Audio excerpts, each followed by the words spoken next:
John Moore coming to you live from deep in the mountains of the Missouri Ozarks on Wednesday, the 4th day of October, year of our Lord 2017. Welcome to the John Moore Show. Prayer tip of the day is one I've never mentioned before, but it's very important. Do you fly the American flag at your home? Do you? Well, you should. The best flags to get are the embroidered nylon flags, not the silkscreen flags. Silkscreen flags don't last very long. Ultraviolet kills them pretty quick. You want a embroidered nylon flag. If you're flying it at night, it needs to have its own illumination, and I encourage people to do that. A 3 by 5 foot flag is a nice size. It can be seen from a long distance, and I think it's time to show the colors. That's your prepper tip of the day. We have a patient waiting in the green room, my friend, Professor James McCanney. Professor McCanney is a credentialed astrophysicist. He has taught astrophysics at the university level. He's taught mathematics at the university level. He's a amateur archaeologist, radio talk show host, and author. His website is linked at my links page at thelibertyman.com. Good morning, Jim. Good morning, John. How are you today? Well, good. We're all reeling from the events that happened late Sunday night and into early Monday morning. That's taken up the majority of the news airtime, as well it should. It's a horrific incident, and it's the consequences of that are hard to know right now, but there will be consequences. Within hours, Hillary Rodham Clinton was blaming the NRA for this event and advocating more gun control, which is no surprise, is it, Jim? Well, yeah, and I've done some searching, and people are very quick to point things out on internet, YouTube.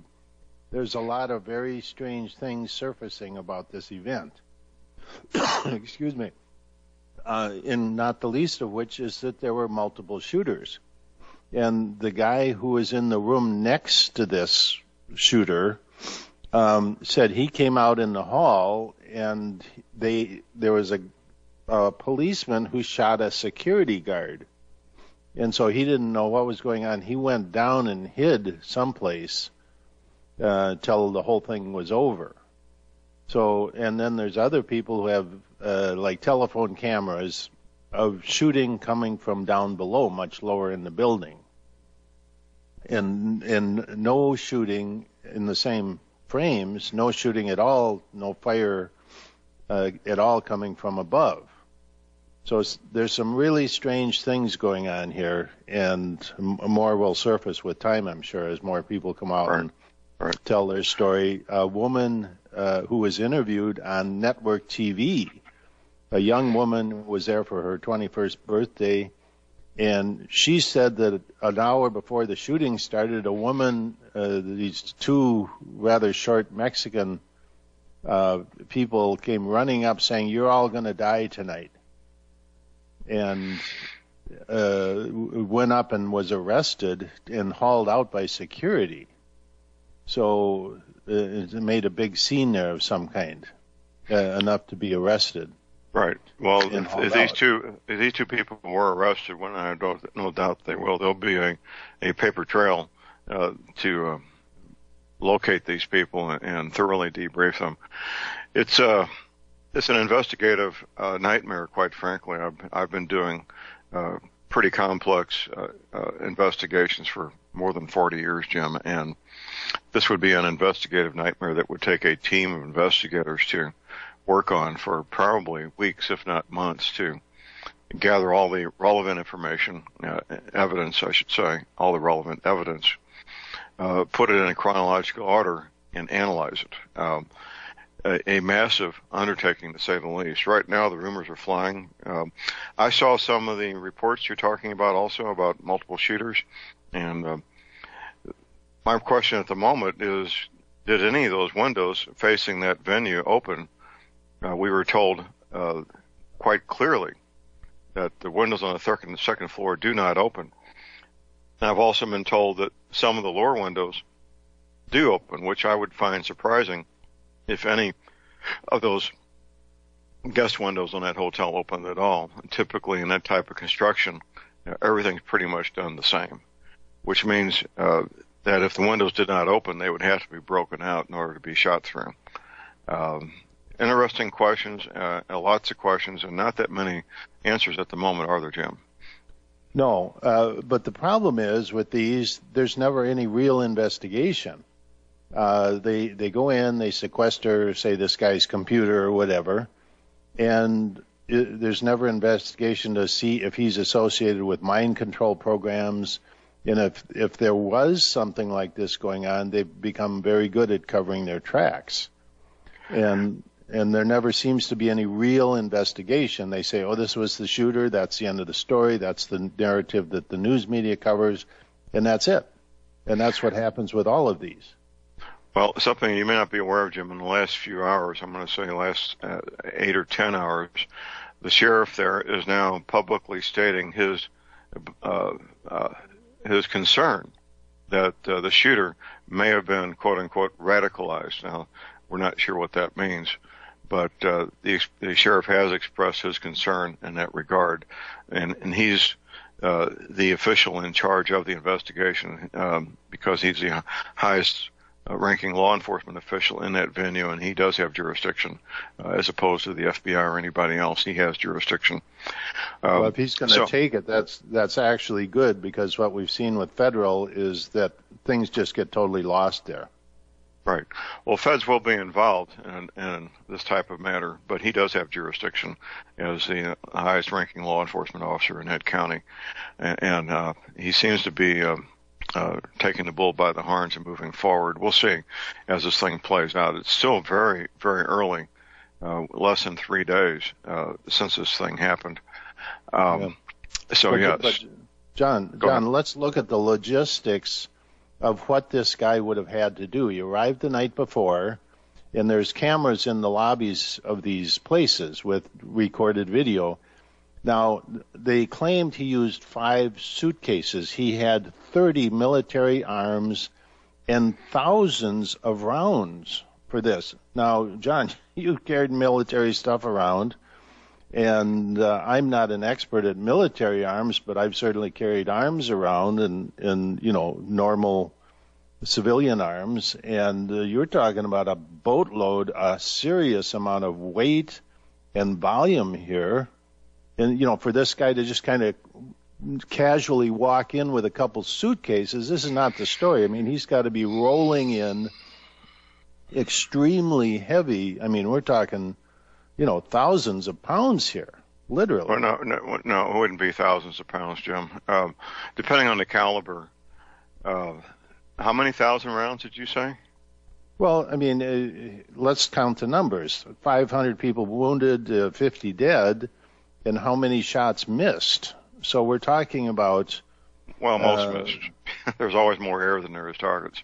Yeah, so we're talking thousands and thousands of rounds here, and then how much more did he have there? I mean, here's one guy, how many guns can he shoot at one time? He had 30 guns there? This is 30 guns. That's a lot of weight right there in volume. Right. And so how did he just casually walk through the lobby with this volume of gear? And they should have videos of this. Well, there's a lot of things. There probably is. These I've used these hotel cards myself, so I'm just kind of. Here's how I would do it. I would have my vehicle in front of the hotel and bring one of those carts out, load whatever I wanted to load on it, and if it was done in the early morning hours, there wouldn't be very many people around, maybe a clerk behind a desk. Depending on if the firearms were packaged in a discreet manner, where it wasn't obvious they were firearms, they could be loaded on the cart and make as many trips as necessary. Take a trip up there, come back, make another trip. I would say 3 trips with one of those luggage carts would be enough to move everything, our firearms and ammunition, his electronics and so forth. And the logistics of that are not all that crazy, Jim. A single ammunition can would hold several hundred rounds, so it may take 10 of those, which don't take up much space. Each can is about 6 inches wide, a foot long, and maybe 8 or 10 inches tall. That would be enough to hold several hundred rounds of ammo in one can. Yes, they are heavy, but these luggage carts, all these hotels have, can carry considerable weight very easily. And they're routine to see these carts going in and out. If the items are packaged discreetly, nobody would give it a second thought. They're all busy doing their own thing. And you've got a cart with plain-looking packaging, whether it's suitcases or whatever people expect to see in a hotel. Yeah, but the point is, John, that there should be video of this guy moving all this stuff. Oh, there is. There is. Yeah, of course there is.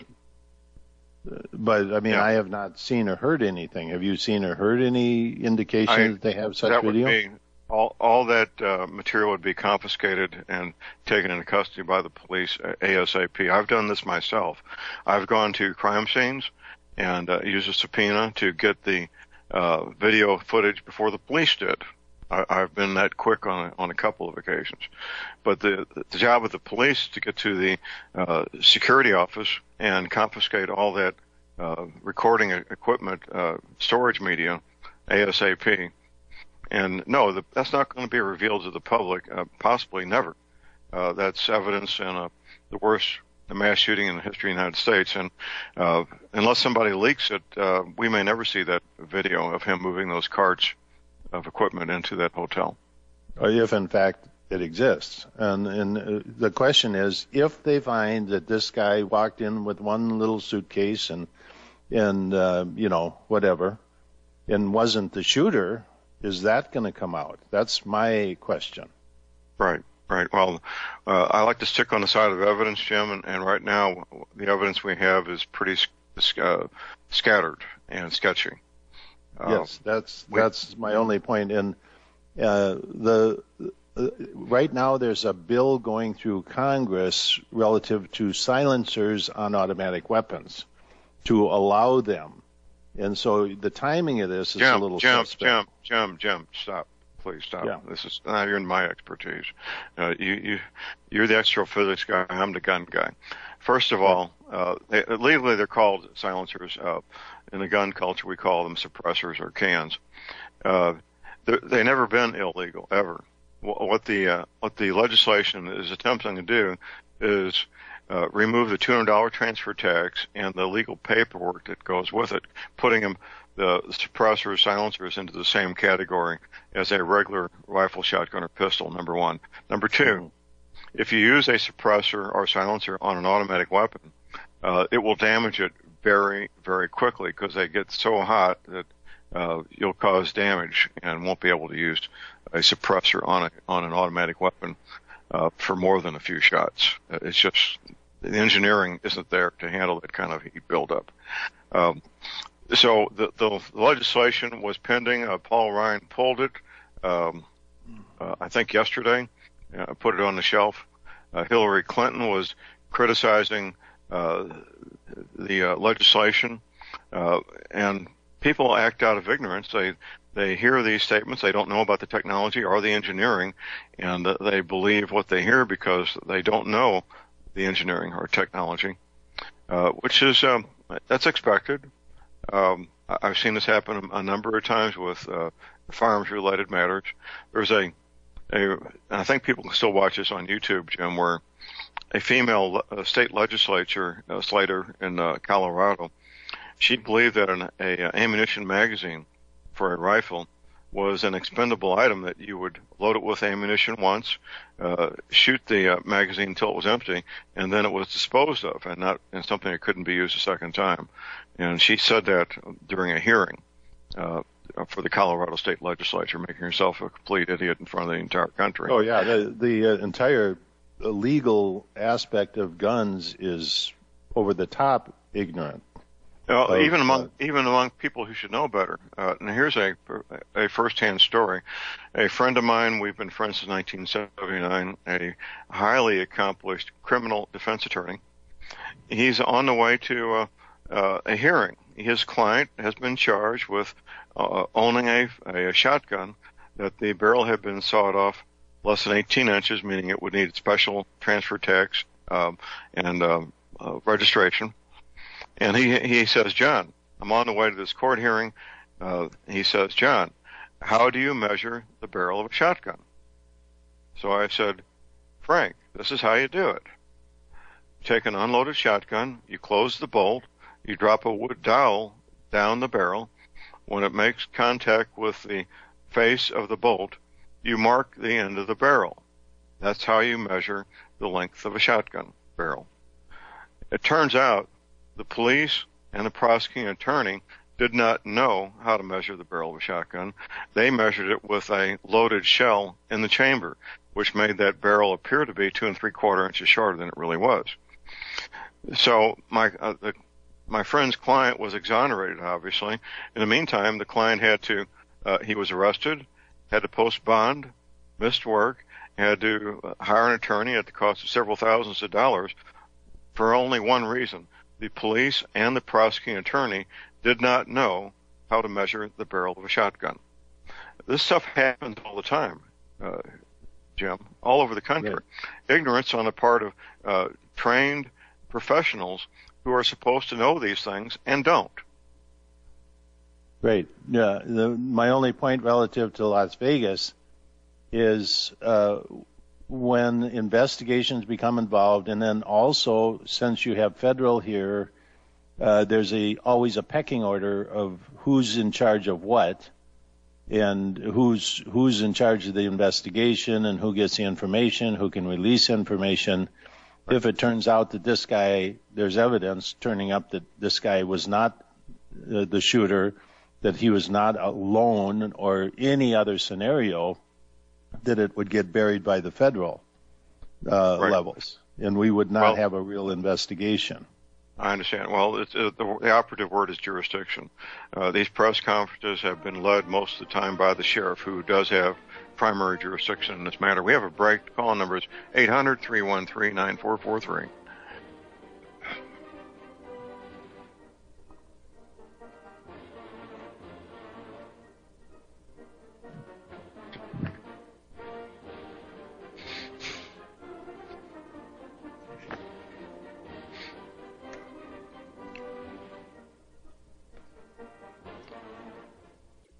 Ladies and gentlemen, J.R. Moore here. It's taken 3 years before I could offer the inter-shelter domes for sale.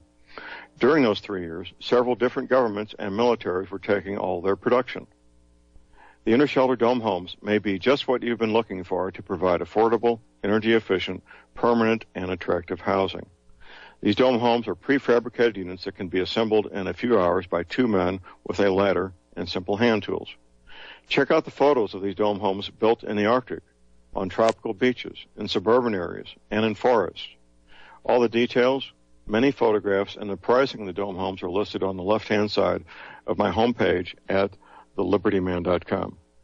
I think you'll find these homes are not only attractive, but they're energy efficient, and a bonus. You can disassemble them and reassemble them as many times as you feel you need to. Pretty great, huh? Something that's very, very unique. Check them out at my website at thelibertyman.com. Thank you.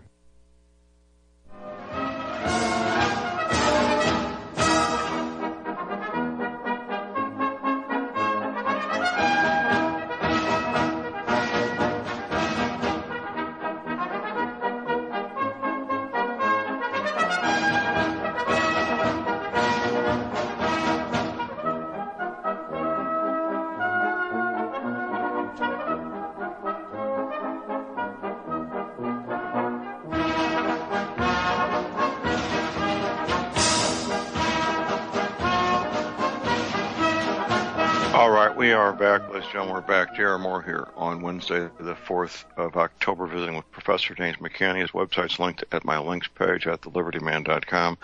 Jim, you have 2 radio shows every week. Tell people how they can listen live and to the archives, if you would, please, sir. Yeah, John. Every Thursday evening, 6 p.m. Central Time from WWCR Nashville is my weekly commercial-free show, James McCanny Science Hour at the Crossroads. And then that re-airs Friday night and Saturday morning from WTWW. And then Saturday it re-airs on satellite links It has many different ways to listen, plus the archives on my webpage. All the different ways to listen and the instructions are on my webpage, jmccsci.com. And then there's the paid cast. It's $3.95 a month for an extra hour of scientific deep dive into esoteric science topics. And that, John, I've been a little bit behind on. I'm getting caught up, just to let listeners know. Some of them are wondering. I've had kind of a strange month after evacuating from Florida, but I'm getting back to normal here, whatever that is. Okay. And but anyway, that's the paid cast. And this, I'm currently involved in the ongoing series, The Science of the Colburn. Very interesting series. So anyway, that's it. Okay, thank you. Well, Jim, I think we've digested the Las Vegas matter sufficiently for this show. There's many, many other things going on in this vast world of ours. We got past the 23rd of September with no issues, as you and I both knew we would. Pastor of my church made an astute observation that the people who made these predictions will now make new predictions and make excuses for why the previous ones didn't work. And I think that's pretty accurate, isn't it? Yeah, that's pretty standard procedure. And so we get this all the time. Or they just change their YouTube channel or whatever.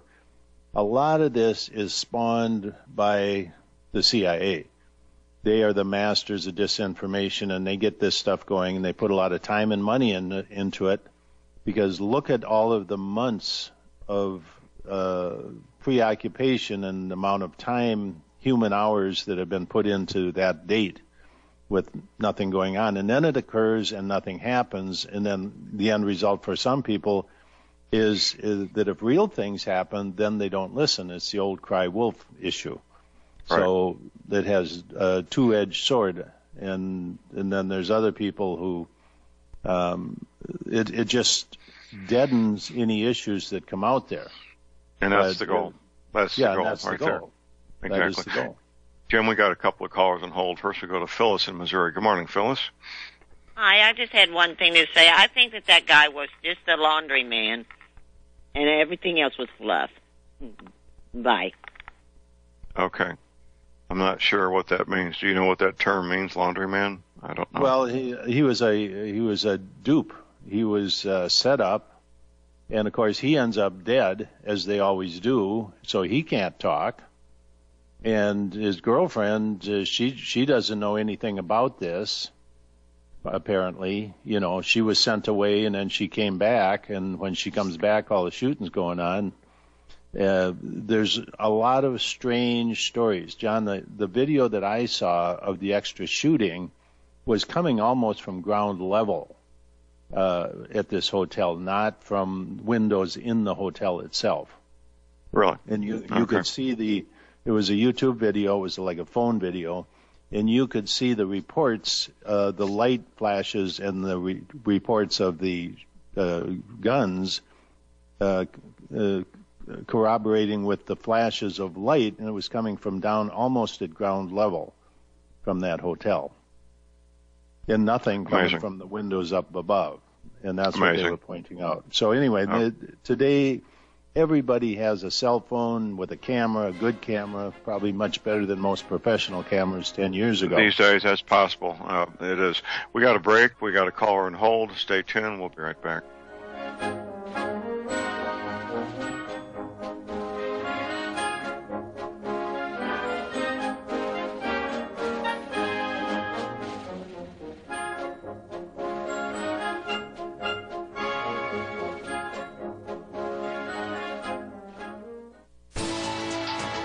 You are tuned in to the Republic Broadcasting Network. Visit our website by going to republicbroadcasting.org.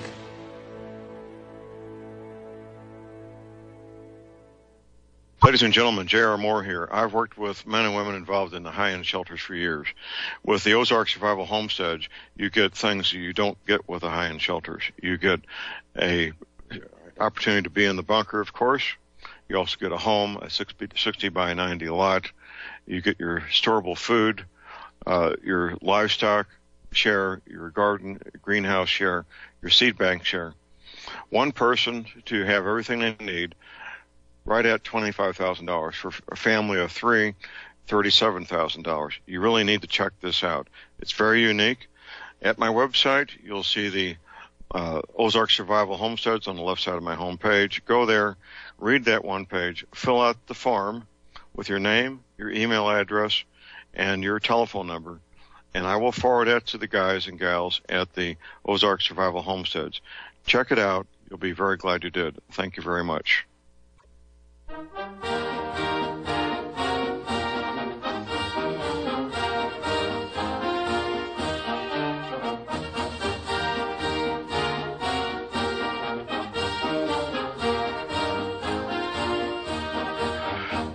All right, we are back, ladies and gentlemen. We're back. J.R. Moore here on Wednesday, the 4th day of October. My website is thelibertyman.com. That's thelibertyman.com. Despite the tragedies, life goes on, and our projects go on, such as our project to locate images of continents with new coastlines and television shows and movies. We've got more than a dozen at this point in time. I'm sure there's probably 2 or 3 more dozen out there waiting to be found. All those images we found so far are posted at my website for you to look at your convenience. If you find one yourself, get it to me, and you get your choice of any of my 5 DVDs as a thank you. It's a great project, a lot of fun. Also, of course, at my website are energy cleaners for sale. This is my home business. When you place your order, I'm the guy that packs them up and takes them to the country post office at Cherryville, Missouri, where the good old boys are having coffee and talking about baling hay and cutting brush with the brush hog and deer hunting. The little country post office at Cherryville, Missouri. Energy cleaners are a healing device, and I have a 30-day money-back guarantee. Be sure and check out the factory-made fitted mattress pads that go with them. Yes, I take PayPal, the most secure way to make any payment online, and MasterCard and Visa. Checks may be sent to my address at thelibertyman.com. A toll-free hour line, 24 hours a day. Here it is, 800-592-9543. I say again, 800-592-9543.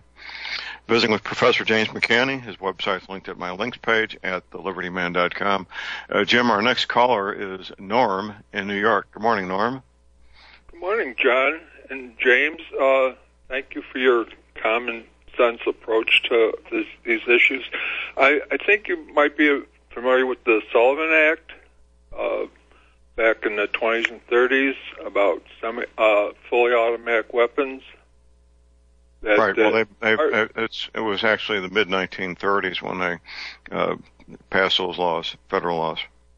Yes, and Meyer Lansky and organized crime were behind it. They didn't want the average citizen to have means to those. And you're in the land of Harry Reid and John McCain, and I think what happened with the situation with Gifford, when her was a failed attempt at gun control, and they're trying to implement it again. And I liken this Stephen Paddock as Jack Ruby. He was just involved with him. He's clandestine. He trailed around. Where did he get all this money and the planes? And he could fly into Mexico. There's a lot of unanswered questions. But again, it's an attempt by organized crime, I believe, out of, in this case, Nevada, so we lose our Second Amendment rights. So I'll allow you to respond, please. Oh, okay. Thank you, Norm. I have my thoughts. Jim, what are your thoughts on this gentleman's comments? Well, yeah, and let me explain something about the CIA.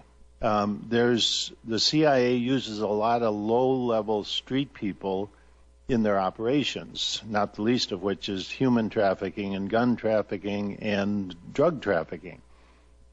So these people, have a lot of money and not commensurate with their lot in life. and they run around and do stuff.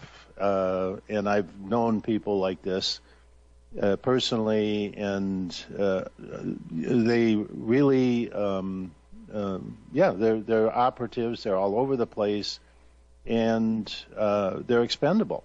And so a person like this, maybe he's crossed the wrong line or something like that. People who live next to him or like his brother don't know anything about it. All of these questions, where do you get millions of dollars? And in a world living in Nevada, there's a lot of unanswered questions. Right. But my point is that the CIA and other government agencies, CIA is really a rogue agency, and they employ a lot of these people. And these types of people, and so that's what I said about a real investigation. We never have a real investigation of who this guy was, what was the dark side of his life, if there was one. Was he just a complete patsy? Could some guy walking down the street like you one day end up, you win a trip to Vegas, your hotel room, and the next thing you know, you got 30 guns in your room and they're shooting you. And you don't know what's going on. I mean, we don't know the level of what's going on here. And this is all, I mean, look at we're still trying to figure out what happened with the Kennedy assassination, but a lot of information is coming out after the fact, that there were multiple shooters, almost the same scenario. That's why it's so essential that you, John, and Jim, keep the word out there. People that need to know, that want to know, as like you said about we're getting a lot of we're getting a lot of contradictory information, and from just little things like I saw a video. There was a guy outside, heard the shooting, and there were policemen just standing there walking around. Everything was like normal. And you hear this rapid fire. This guy had automatic weapons, true automatic weapons, because you could hear these were not being shot by a finger, pulling the trigger for each shot, or whoever was shooting. But there were times when you could hear multiple guns going off at the same time. As far as the fourth floor is situated, those lights or whatever, there were ventilation vents, according to a source on Zero Hedge, that they could open a 4-inch ventilating slot on the fourth floor or wherever. So you didn't need a window, according to the source that had been in this hotel. So with that, I'm going to hang up and thank you. Okay. Allow you. Well, Norm, we have a lot of unanswered questions. And, okay, thank you. The problem is the mainstream media picks up the narrative and runs with it. And that's what the majority of people see. Right. Well, there's going to be lots of questions and hopefully full and correct answers to this. And you and I, Jim, don't have any control over this investigation, obviously. I hope that the sheriff in that county will do the right thing, maintain control, which it looks like he's going to, and get to the bottom of this matter and answer all the questions that need to be answered. Yeah.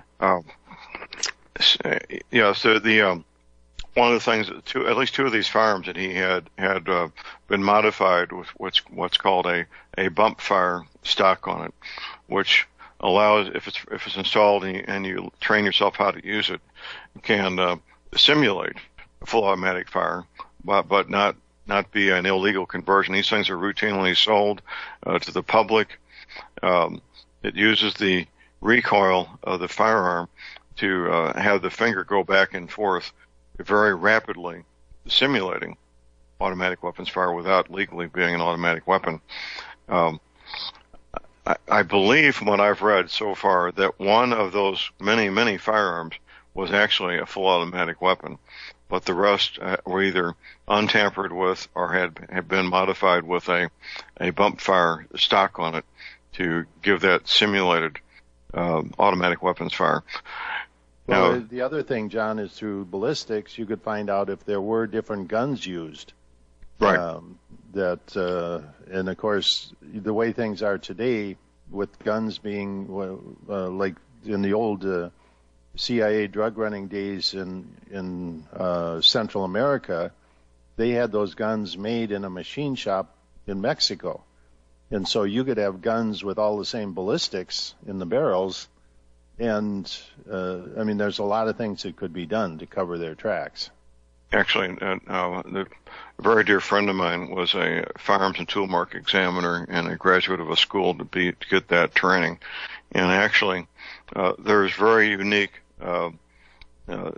differences between firearms, even if they appear to be the same on the outside.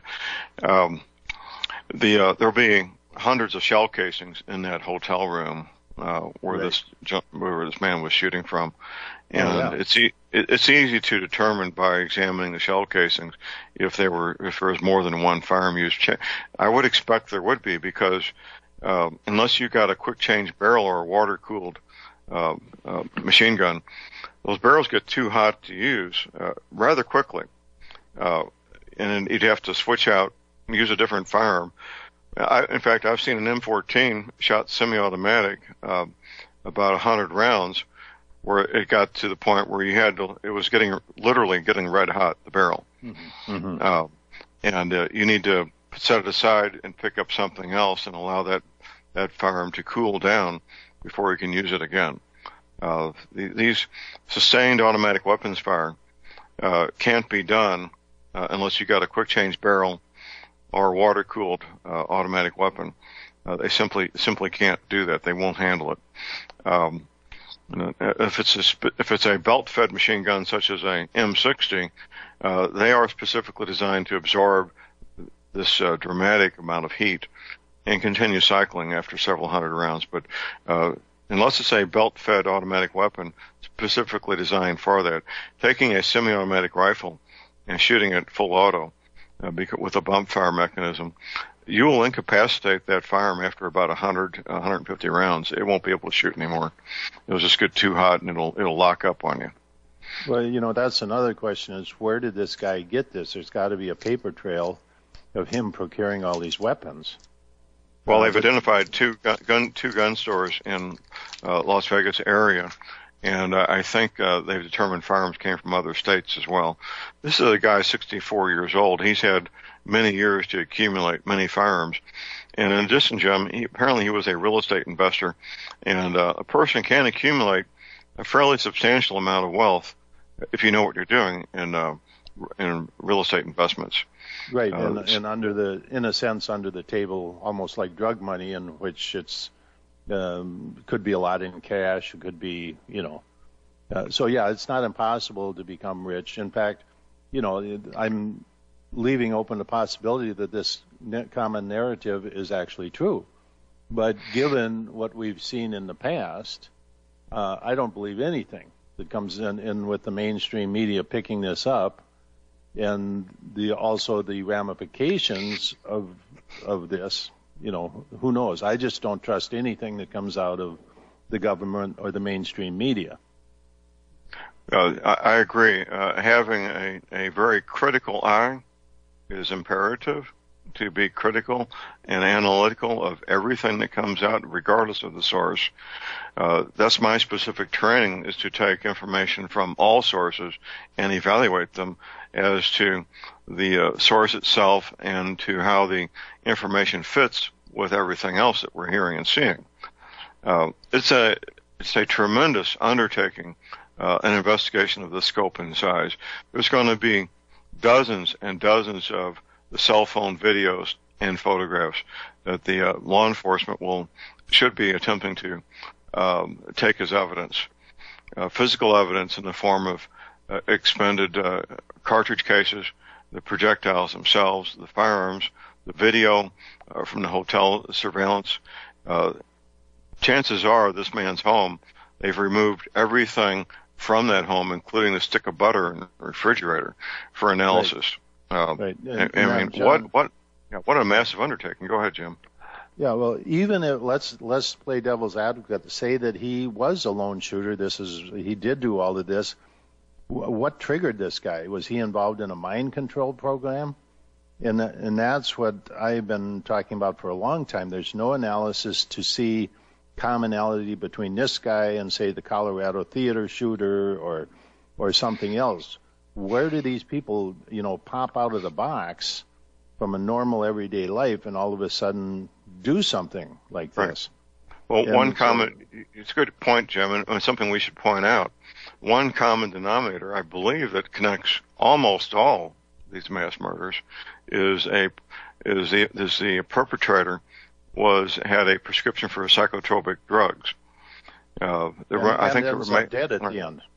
They all end up dead. I mean, what's the probability that they wouldn't get shot in the knee? They'd be down on the ground. They'd arrest them. They're all dead.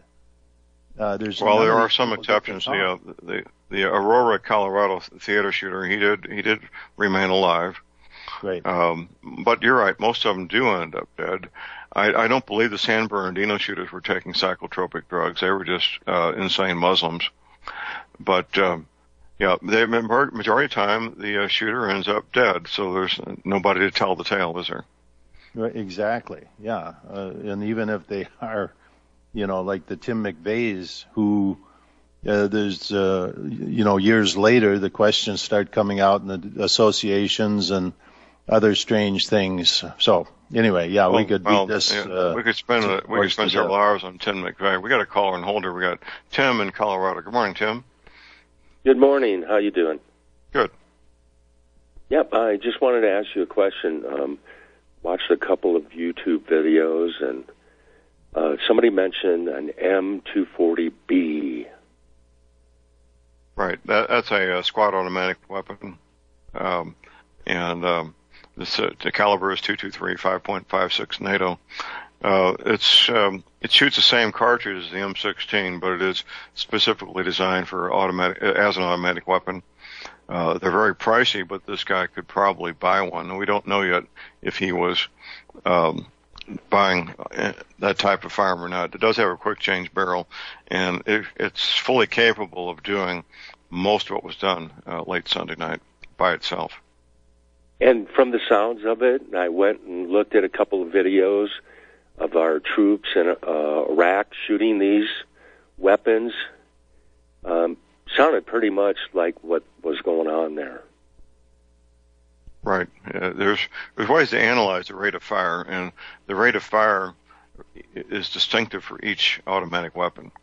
I said initially Monday morning that this was a center fire automatic weapon, and I'm sticking by that. It was obviously not a 22. It was obviously a center fire automatic weapon of some kind, or a semi-auto that had been modified to shoot, give the appearance of being full automatic. So we shall see, Tim, whether this guy had a M240 or not. We simply don't know yet. And it sounded to me like there were two automatic weapons going off at the same time. Keep in mind that in an urban area, these sounds, these reports, echo back and forth off buildings. It's difficult to tell where it's coming from because of these echoes of the sound. And but you're saying that it's difficult.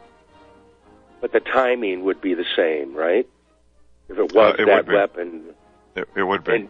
You want to hold on through the break, Tim? Yep. Hold on through the break. We got a break. We'll be right back.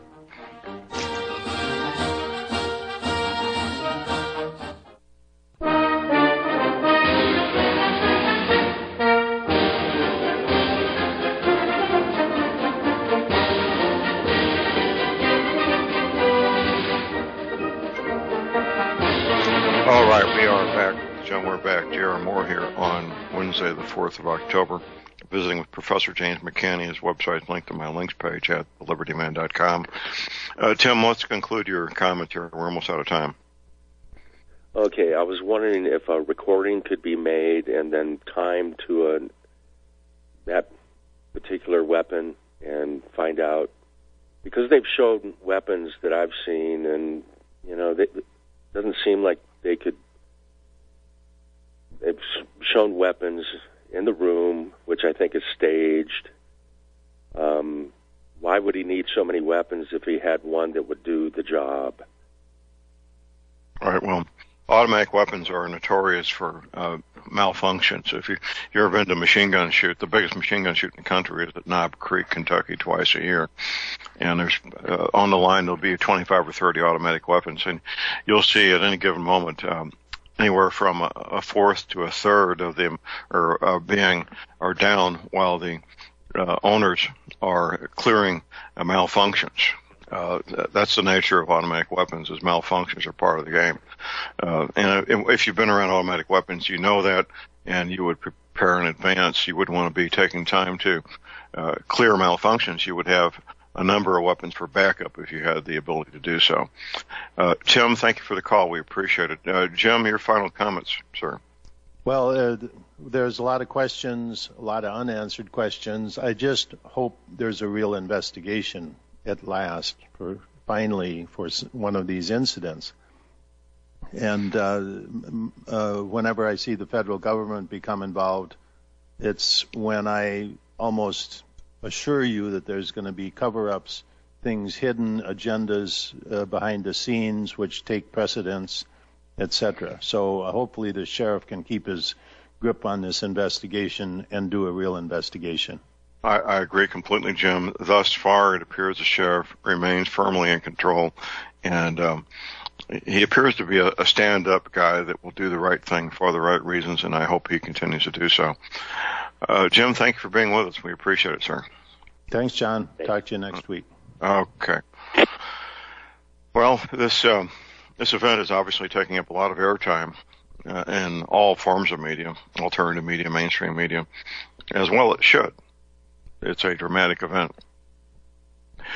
I was commenting to my wife. I was watching some of the video. It was a body cam that one of the Las Vegas police was wearing, and it showed these officers moving in a tactical formation towards where they thought the shots were, and they had these pistols. And I was commenting to my wife how pitiful it was that these officers were armed with handguns when the shooter had a centerfire rifle about 300 yards away, about 1,000 feet away, which would be pretty useless against in those circumstances. Pretty useless. Yes. A lot of unanswered questions. The timeline is going to be critical. It's already starting to pop up about how long the police took to blow the door off the hinges and stop this guy. A lot of controversy about that. Here's our top of the hour break. We'll be back. Stay tuned.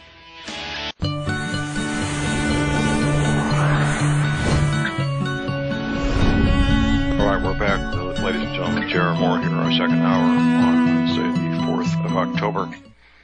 Your prepper tip of the day. I want to encourage all of you to please consider flying the American flag at your residence. I think you should consider that. I hope you will do it.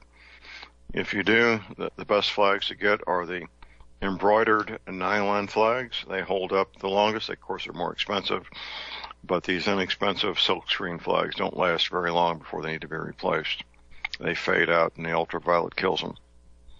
If you're going to fly your flag at night, it should be properly illuminated. That is federal law, by the way, in case you don't know. And a 3x5 foot embroidered American flag looks great in front of you, in front of your home. And I hope you'll be able to do that. We'll be taking your questions, calls, and comments here at Republic Broadcasting at 800-313-9443. First hour, our discussion focused primarily on the events that happened late Sunday night this week. The worst mass shooting in the history of the country. No shortage of speculation. None at all. And given the events of the past half century plus, going back to 1963, I was a 16-year-old high school student when that shooting took place, so I remember it like it was yesterday. I could tell you, I could walk up to the place in the study hall where I was sitting. The book I was reading was a book on the Army Security Agency. I could walk right up to the seat where I was sitting and show you where that was. That's how burned into my memory it is.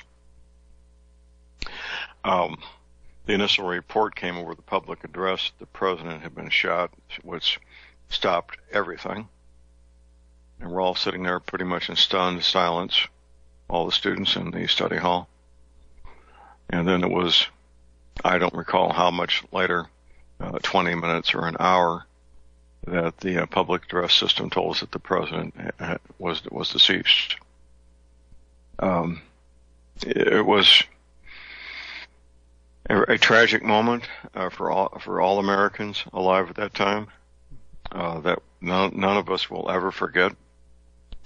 Now, in the years since then, more than half century since that happened, we're looking at 54 years, I believe.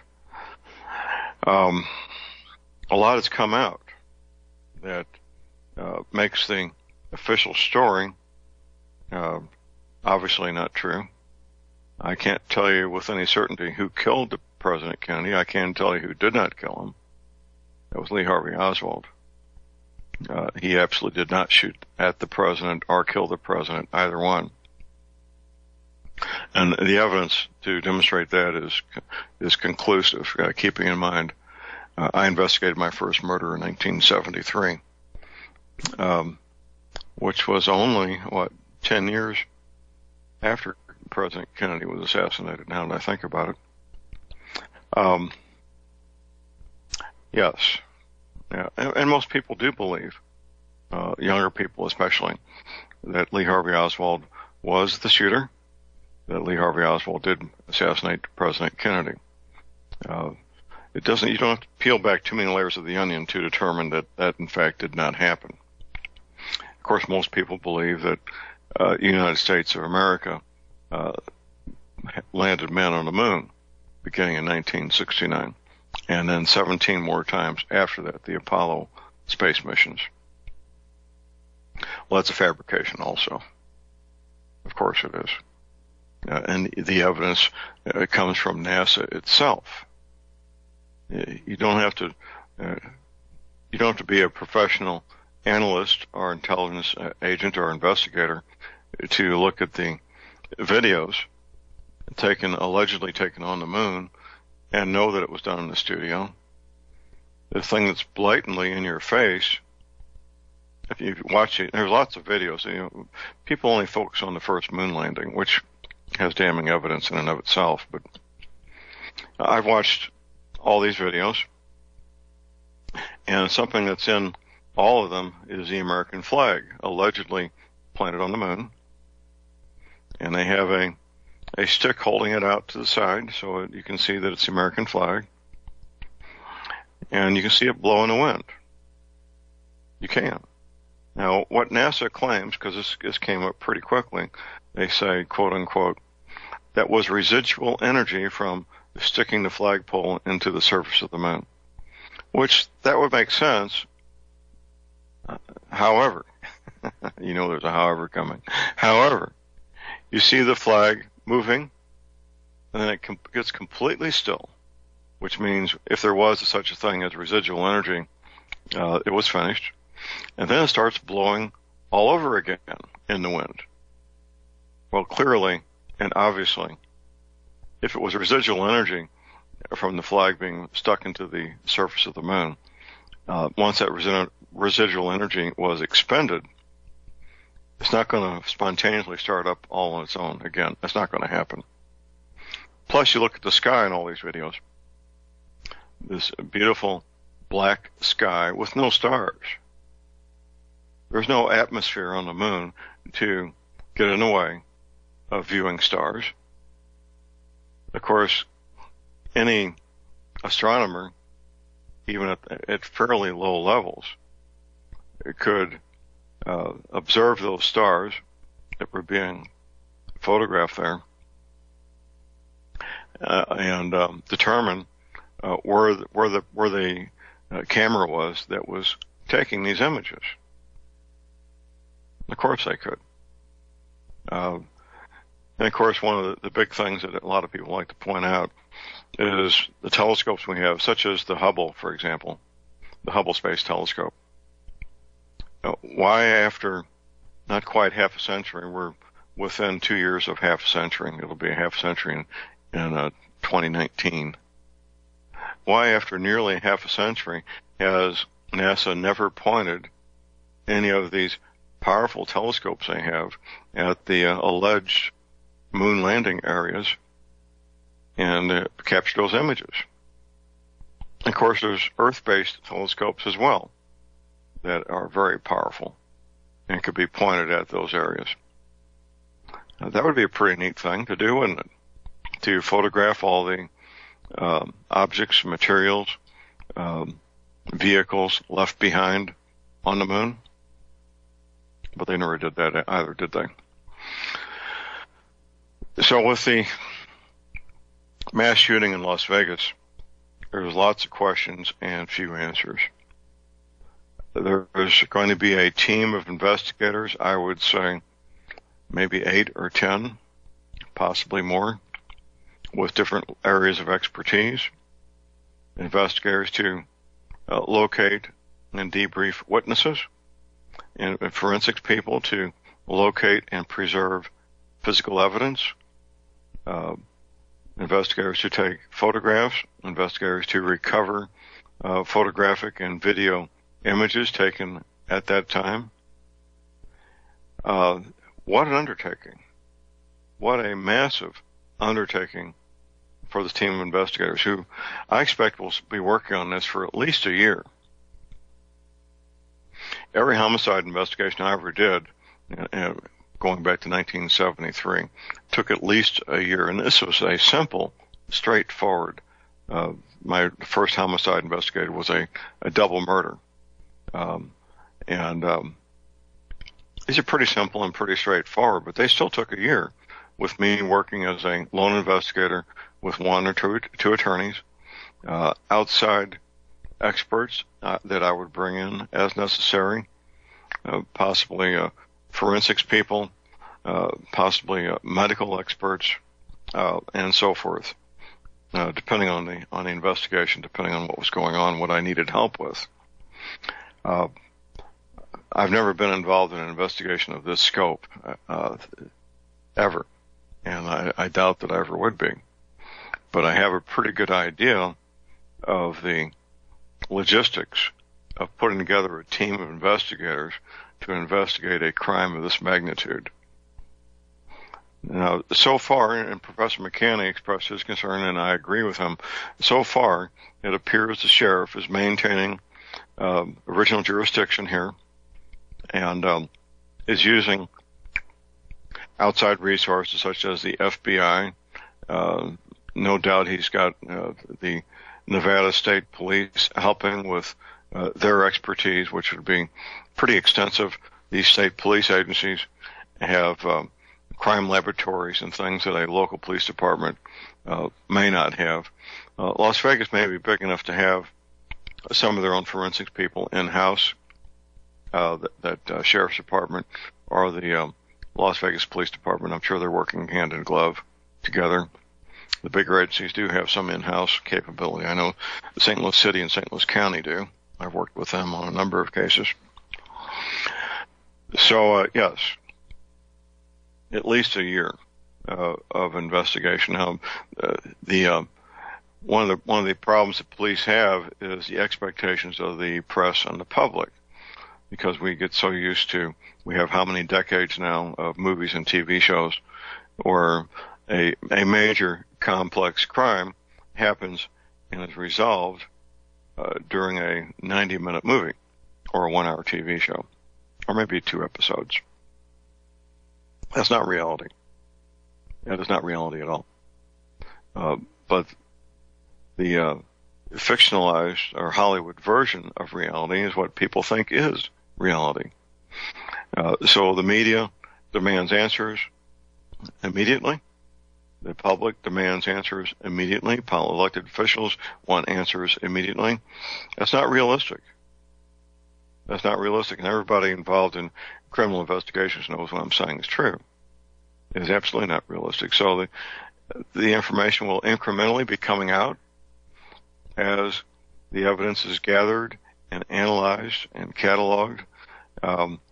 The sheriff will, or his staff will be making announcements about what they're finding, what the significance is. And as I mentioned earlier, this is very important. The sheriff made a statement sometime yesterday, I believe later in the day, not that it matters when, but sometime yesterday, that he expressed his concern that the shooter, Mr. Paddock, had become quote unquote radicalized, without getting any more specific in that statement. Now that to me that means one of two things: either he had become a Muslim convert, which the ISIS is claiming is a fact. We don't have any evidence of that yet that I'm aware of, other than the scanty evidence that his live-in girlfriend had traveled to the Middle East. That may or may not have any bearing on this. Now, there was also a report of Antifa material being found on the premises of Mr. Paddock, I believe in the hotel room. It may have been his residence, not that it matters, one place or the other. There was reports of Antifa material being found in his possession. Once again, people were skeptical if that was actually his possession or planted by some operative for the U.S. government. You know, you get pretty crazy on these speculations. My expertise is to live in the world of evidence. What is real evidence? What is not? These what appears to be muzzle flashes from other parts of the hotel other than the 32nd floor where this man had rented one or two rooms. Well, they can take screen captures and triangulate and determine with pretty good accuracy where these alleged muzzle flashes came from, and of course investigate that specific spot or spots in the hotel where the alleged muzzle flashes were taking place for powder residue, shell casings, access, and all these things. Was these from windows? Were they from ventilation shafts? Did the windows open? Did the windows not open? Had the ventilation shafts been tampered with? These are not meant for human beings to be inside of, by the way. They're meant to move air. And typically, for a hotel that size, and it might be big enough for a man to move through. 3 by 3 feet would be more than big enough for a grown man to do a low crawl through and get there and set up with a firearm. Lots of speculation, lots of unanswered questions. But hopefully there will be a full and complete investigation, that the sheriff will maintain original jurisdiction, and that he will do the right thing as a law enforcement officer and an American to carry out his oath of office to the best of his ability. And I have no reason to doubt at the moment that he will be able to accomplish that. If you got a question or comment about anything, we got open lines at 800-313-9443. One caller brought up the possibility that this man had a squad automatic weapon called a SAW, M240. It's an excellent firearm. It's been in use by the U.S. Army and Marines for, I believe, 20-something years. Belt-fed, 5.56 NATO caliber. It takes a drum with a belt in it to make it very portable and easy to carry about. Very reliable, very accurate, and capable of the kind of sustained automatic weapons fire that happened late Sunday night. Fully capable of that with a quick change barrel. If you had 2 barrels with that, or 3 would be even better. If you had 2 barrels, you could put out a high rate of fire for as long as this man put out that high rate of fire. Why would he have that many firearms in his room? Don't know. A experienced shooter, combat veteran, would probably want to have at least 3 firearms for this kind of encounter. There's no evidence this man was ever in the military. We don't know about what firearms training he may have received in the private sector. Simply don't know. His brother down in Florida apparently didn't know his brother that well and had not been in very close contact with him for a number of years. So that's a big zero there, talking to that brother. The girlfriend, apparently she landed in Los Angeles sometime yesterday, and I'm sure the FBI is got her in a safe haven where they're doing their debrief of her. Here's our break. Stay tuned. Call number is 800-313-9443.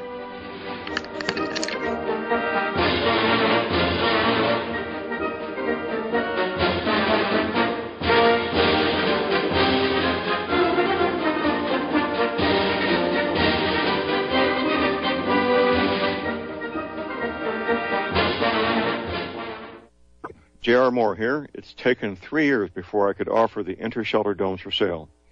During those 3 years, several different governments and militaries were taking all their production.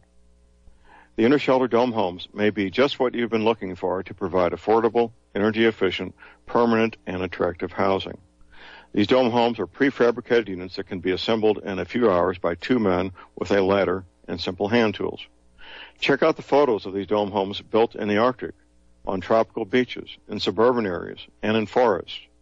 All the details, many photographs, and the pricing of the dome homes are listed on the left-hand side of my homepage at thelibertyman.com. I think you'll find these homes are not only attractive, but they're energy efficient, and a bonus. You can disassemble them and reassemble them as many times as you feel you need to. Pretty great, huh? Something that's very, very unique. Check them out at my website at thelibertyman.com.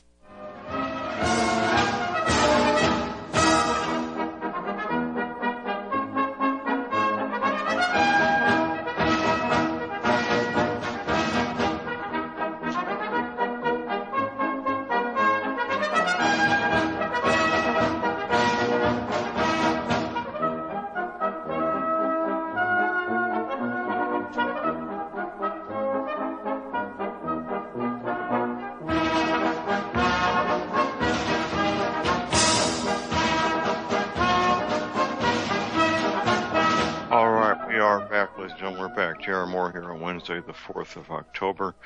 This coming Tuesday, October 10th, I will be speaking at the Johnstown Senior Center, Johnstown, Colorado, 7 p.m., free and open to the public. There's a banner at my website with some details there.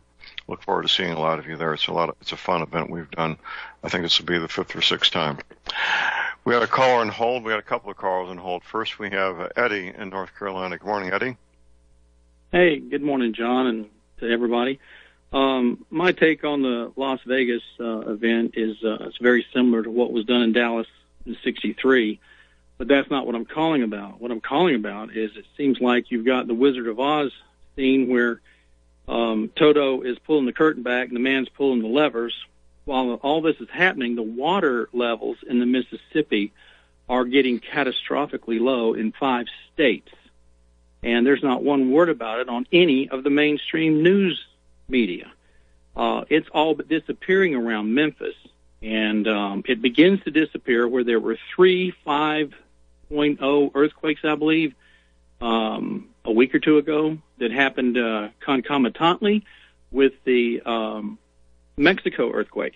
And this is catastrophic to the grain shipping. Do you know anything about it, and what's your take on it? Well, I got a note from one of my listeners talking about what you're talking about. I quite frankly have not looked into it, but the Mississippi is a major corridor for shipping not only grain but coal and all kinds of products, mostly going south, but going both directions actually on the Mississippi, barge traffic. And it's a substantial part of our economy, this barge traffic on the Mississippi River, which goes not just up to Mississippi, but up to the Missouri River, the Ohio River, and so forth. And I do need to look into it because it is a major problem if barge traffic gets shut down, which is probably getting close. There's points where the Mississippi, like at Memphis, is about a mile wide or more, but the channel for these barges is restricted to a smaller area. So I need to look into it more, and I appreciate the reminder there, Eddie. Anything else? Yeah, just I want to caution you. You're going to be shocked when you see these pictures. It's just stunning. Yeah, you won't believe your eyes. You won't believe your eyes. One of the good things that comes out of this, if it's it's kind of a side note, is they'll be recovering ships that sunk during the Civil War and things.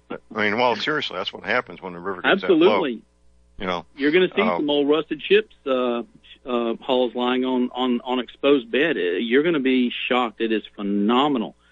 And what I'm concerned about is this a harbinger for the great New Madrid fault earthquake? This is it may be. And my home is about a 1-hour drive from Mississippi. When I return to my home, I'm going to call a friend of mine who lives not far from there to have lunch, and we'll walk down and look at it firsthand. In fact, the high school I went to was on the Mississippi. Herculaneum, Missouri is right there on the Mississippi. But I appreciate the reminder, Eddie. Thank you. You're welcome. Thank you, John. Have a great day, sir. Okay, next we go to Ty in Austin. Haven't heard from you for a while, Ty. How you doing? Hello, Ty. You're on the air, Ty. You're on the air. Okay, now I'm on the air. I'm good, John. Good to speak with you again. Hope you're doing well. Hey, John, I've never had the opportunity to fire a fully automatic weapon. There's a gun range here in Austin that supposedly you can rent one. Maybe I'll do that. But you have, I'm sure. Do you think you could sit in a window and use both arms, hands, and shoot 2 automatic weapons at the same time? It Effectively? is possible. Well, that's a different question. Effectively changes everything. Effective in terms of hitting anything. Now, in an area like that venue for that concert, it's a very good size, obviously, and it is possible. The question is to shoot. If they were truly full automatic, yes, you could. Now, the bump fire rifles that have been modified with the bump fire stock, you can only shoot one at a time because it has to have resistance against your shoulder to shoot one. I guess it would be theoretically possible to have one against each shoulder. That would be a difficult undertaking, and to be effective with it, chances are both would be pointed in the exact same position. So what would be the point? To shoot 1 or 2 at the same time? I think it's highly unlikely that one shooter fired 2 automatic weapons at the same time, to answer your question, Ty. Well, thank you, because that's the only way that I can see this guy getting away with doing what he did, based on what I heard on the various recordings of that. When I first listened to it, I thought, wow, that sounds like an echo. And then I listened a little more carefully, and you can hear different rhythms in each one. There's definitely more than one rifle going off at the same time. At least that's what my ears tell me after really listening to it carefully. You can just hear the staccato isn't quite the same. And I would expect an echo, you're going to get the same rhythm is going to come back to you. So anyway. It should. Yeah, absolutely. Have a good day, sir. Anything else? Okay, Ty, thank you for the call. We have Bob in the hour break. Stay tuned. We'll be right back.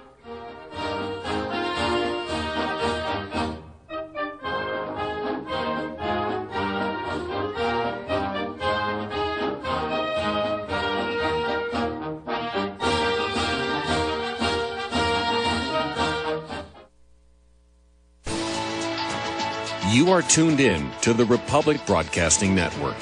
Visit our website by going to republicbroadcasting.org.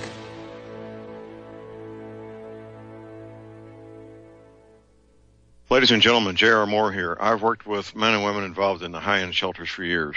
With the Ozark Survival Homestead, you get things you don't get with the high-end shelters. You get a opportunity to be in the bunker, of course. You also get a home, a 60 by 90 lot.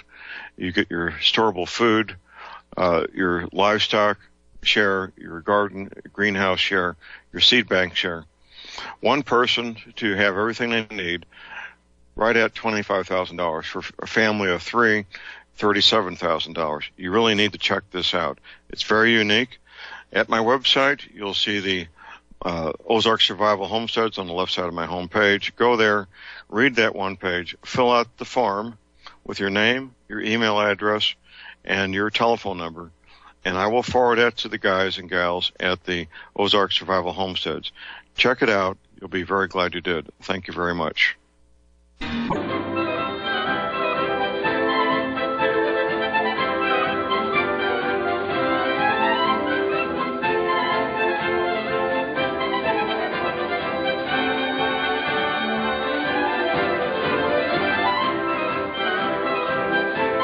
All right, we are back, ladies and gentlemen. We're back. J.R. Moore here on Wednesday, the 4th of October. My website is thelibertyman.com. That's thelibertyman.com.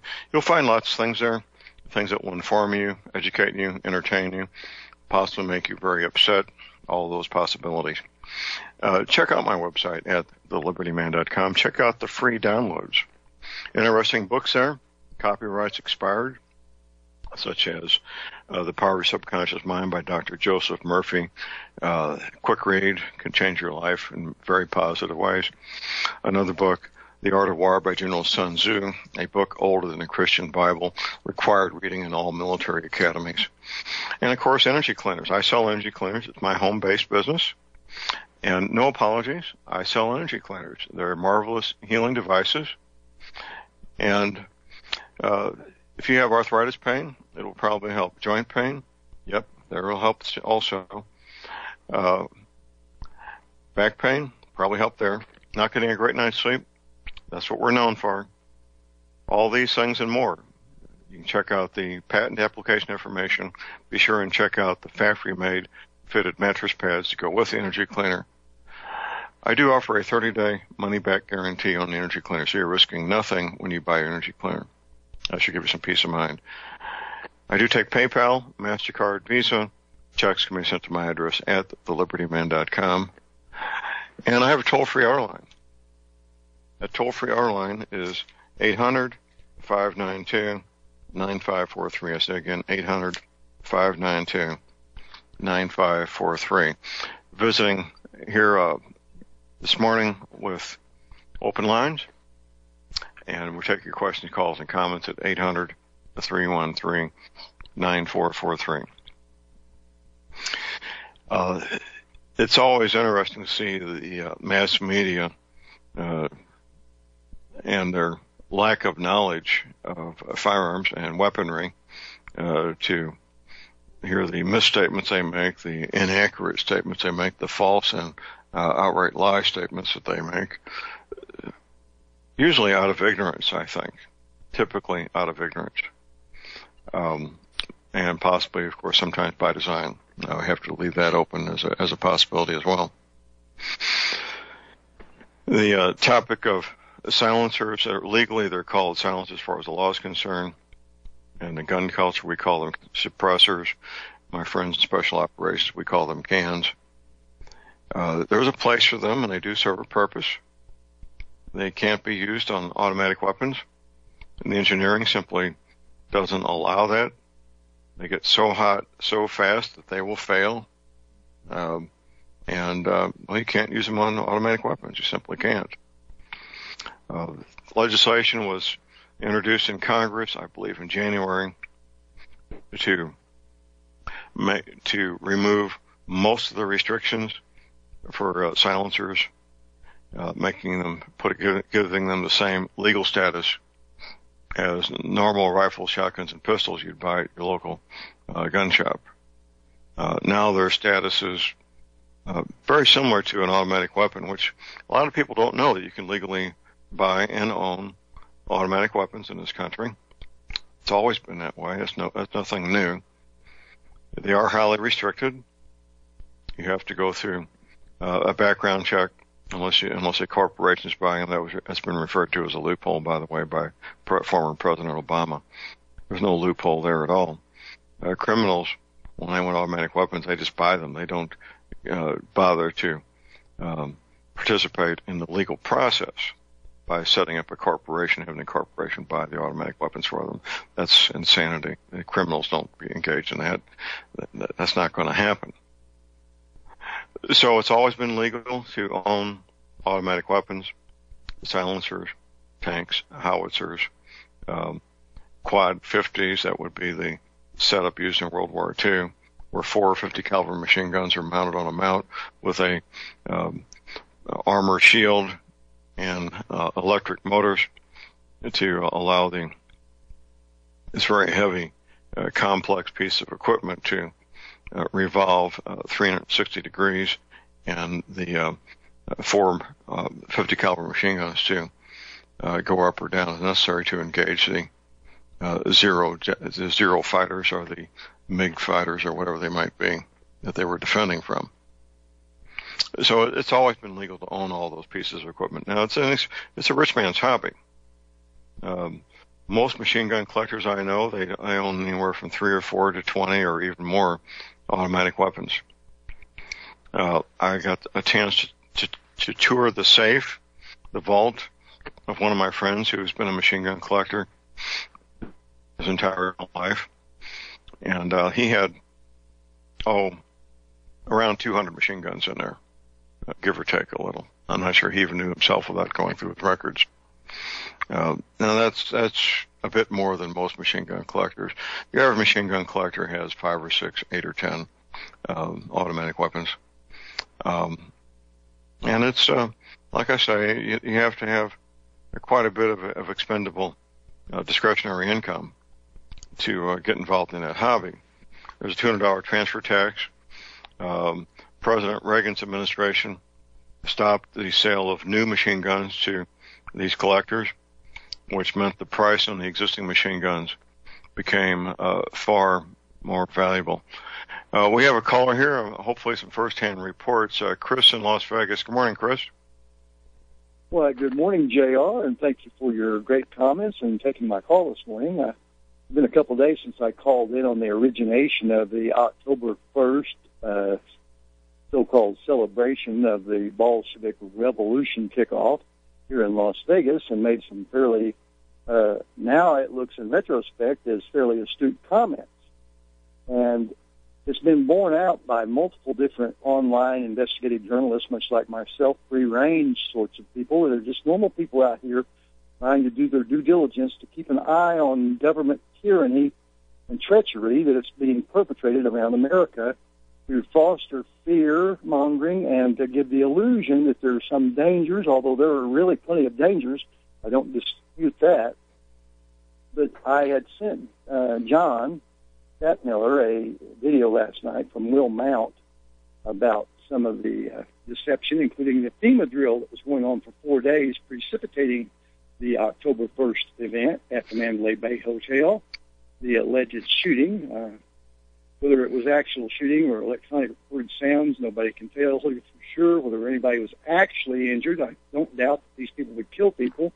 Psychopaths don't seem to be adverse to that, but they no real strong indications that anybody actually died other than the continually escalating numbers of supposed dead and injured people. Chris, you're publicly making yourself to look like an idiot here, is what you're doing. Oh, well, I apologize, making astute comments. If it makes me look like an idiot in times of universal deceit, truth can be called treason.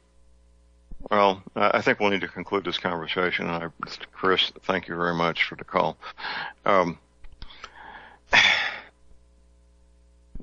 For what Chris is saying to be accurate, there would have to be hundreds of men and women to participate willingly, to have these men and women claim that the blood and death that they saw did not happen. That's fiction. Chris, I have no doubt you mean well, but you, sir, are living a delusion. To conceive and believe that 500 people were not shot, that 59 people did not die, that's a delusion. That's absolute delusion. And Chris, we've had some good conversation with you in the past, but you, sir, are living in a delusion. And If you want to call about some other topics some other time, we'd be glad to entertain that. But you, sir, will no longer be addressing this matter on this show. And that's the way it's going to be, unfortunately. Call number is 800-313-9443.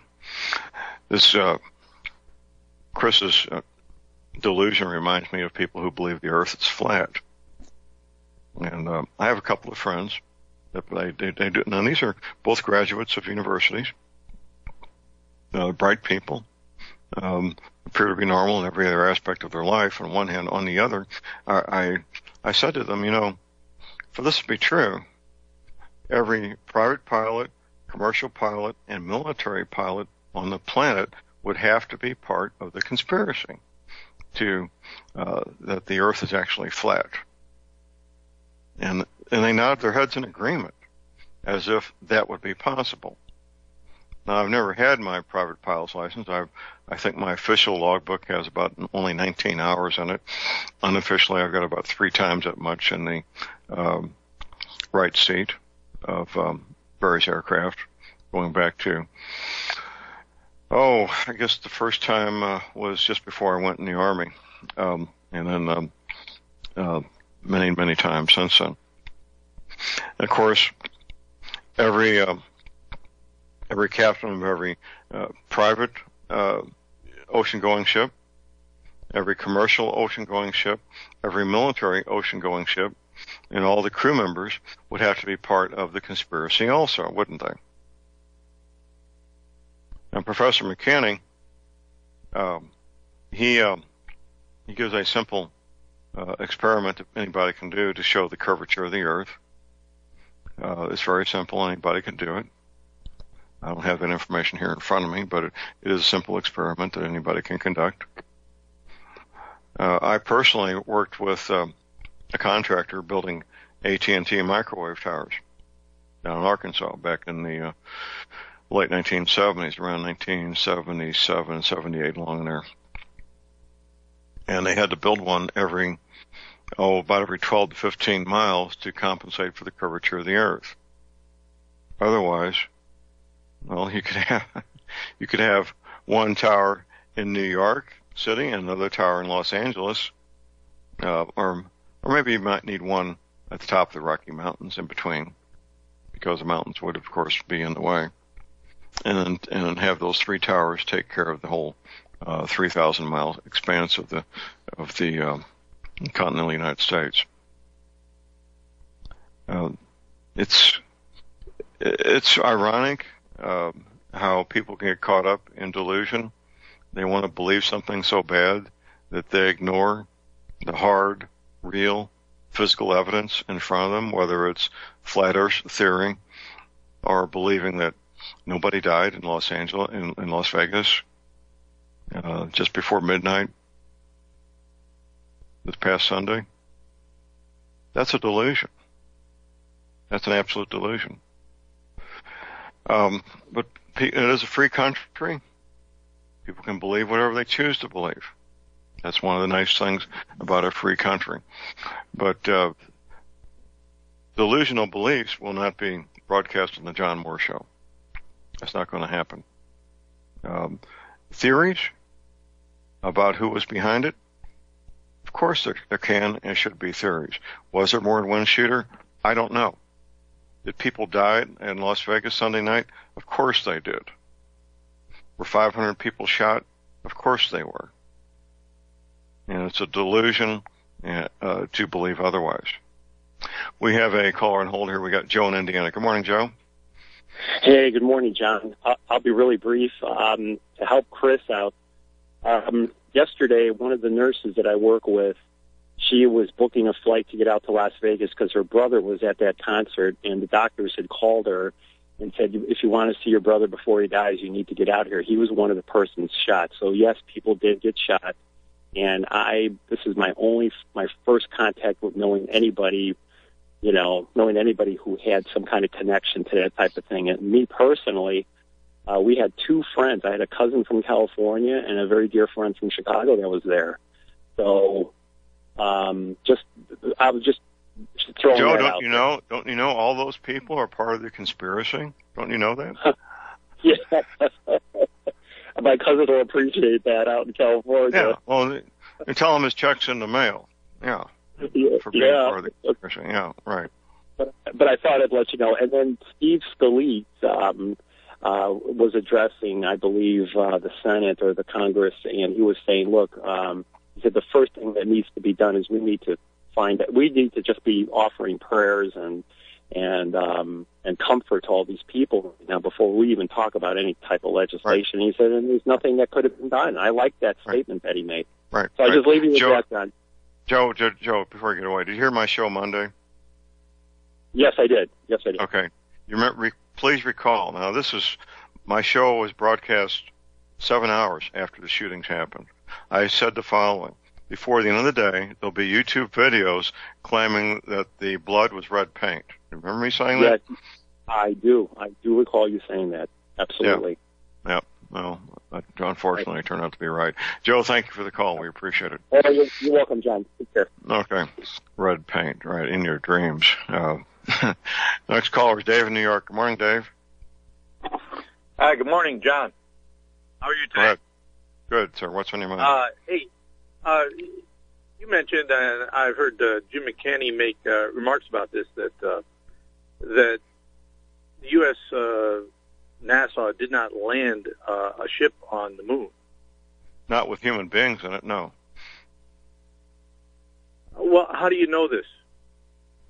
Well, there's lots of evidence. First of all, I've been to the museum there at Huntsville, and they've got one of those vehicles that they allegedly landed on the moon. The suits that these men wore in Florida when they climbed into this thing were not the moon suits. Do you understand that and know that? Oh, what do you mean? They were when was this done? I don't know. 1969. There's the footage of these guys walking to the rocket and climbing inside this thing, getting locked up for the launch. They were wearing spacesuits. There were spacesuits, but those were not the moon suits. That's two different outfits. So so you could tell by looking that they weren't. Yeah. What we're supposed to believe, here's what we're supposed to believe, that inside the confines, now we're talking 3 men in the space of about a Volkswagen Beetle. I mean, this thing's really small. We're supposed to believe these men took off the spacesuits and put on the moon suits to get out there on the surface of the moon. There's lots of other evidence. For example, these powerful rockets that they shot off when they left the moon did not disturb any of the material on the surface. And of course, the flag blowing in the wind. I love that flag blowing in the wind. There's no wind on the moon. You want to hold on through the break here, Dave? Yeah, I'll make my comments after the break. Okay, hold on. We'll be right back.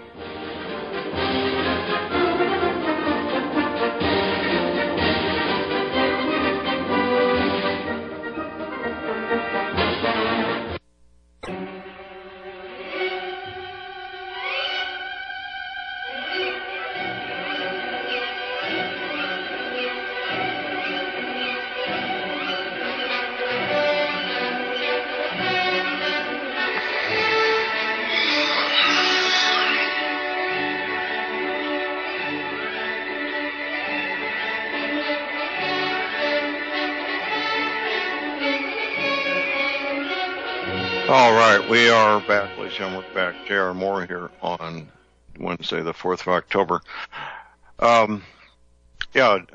Dave, go ahead. What's your follow-up comment, sir? When I look at these things, I need to apply strict logic, and if we say that the video that they show is inaccurate and not possible for the moon, I can understand that the video doesn't make sense. The video of the flag on the moon, and where are the stars? I mean, right. Even in the, where are the stars? Here's something else. Here's something else, Dave. Have you ever been to a beach at the ocean? Yeah. Okay, well, listen for a moment. Okay, you're 500 feet from the ocean. You're walking in the sand. The sand leaves a depression from your foot or your shoes. Once you're close enough that there's moisture in the sand, then it can't happen unless there's moisture in the sand, then there's a distinctive footprint showing the tread of your shoes and your toes. Yeah. The moonshots show a distinctive footprint with the tread of the boots. That can only happen if there's moisture. It can't happen otherwise. Yeah, that may be true, but the fact that you have a false video doesn't prove that they didn't go to the moon. It just proves that the video is false. That's all logically it proves. The Russians sent I think some animals, and I believe one human being, through the Van Allen radiation belt, and they all came back cooked like they'd been in a microwave. Dr. Van Allen was interviewed after the first moonshot. Dr. Van Allen, how did they get through the Van Allen radiation belt? He kind of shook his head and he said, I don't know. Well, I think all we can say is that there's things that cast, there's unanswered questions about how that could have been done if it was done, and maybe you could say that there's no evidence that they actually were on the moon. Well, I think those are accurate statements.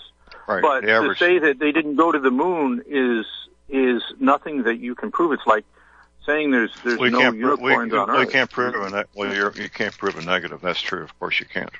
No. Yeah, you can't prove a negative. So I think this is a fallacy. It really turns me off when I hear people say things trying to prove a negative when they can't. But so I think it's a very strong argument to say we don't see any way this could happen, and this is why, and that's all, totally logical. I agree with that. Good point. And that's why I like your analysis of the shooter situation, because a lot of these shows, people are just coming on and saying things, and it's like, wait a second, we don't even, none of us were even there to see who was shot, to see what happened. I mean, hardly any of us, who were speaking. So, a level-headed approach to that is great, because that's the only way I can really. Thank you for the call. We appreciate the call. All right. We're out of time. Thanks. All right. That's it for the day. Get your medical supplies, your energy clean, your essential oils now while you can. Your firearms, ammunition. Never ever give up your guns. Please do have a fun, safe, productive day. Don't become delusional. And God bless America.